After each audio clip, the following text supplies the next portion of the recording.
महाराज आता गाई राहिल्या नाही। भल्या माणसं, आपल्याजवळ गायी असणं म्हणजे आपल्या दारामध्ये सगळे 33 कोटी देवता आहेत, लक्षात ठेवा। कारण आरोग्याच्या दृष्टिकोनातून गायीचं, गावरान गायीचं महत्व विशेष आहे।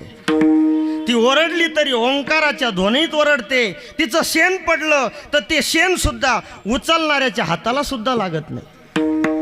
त्या शेणामध्ये लक्ष्मी आहे, लक्ष्मी। गाईचं शेण उचललं तर हातावर लक्ष्मी येते, लक्ष्मी।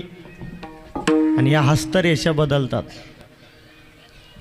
त्याच्यामुळं आम्ही 2 गाई ठेवली, दूध नाही देत त्या। आणि जी जर्सी ना जर्सी, तिचं शेण उचलल्यावर नुसतं हात नाही भरत, उचलिणारा सगळाच भरतो। तिला सदा ढाळची, म्हणजे तिचंच आरोग्य चांगलं नाही, तिचं दूध तुम्ही पेल्यावर तुमचं कसं? आपल्या बिगाड्या मारा, ढाळालाच लागायचं काम। आरोग्य गावो विश्वस्य मातरम।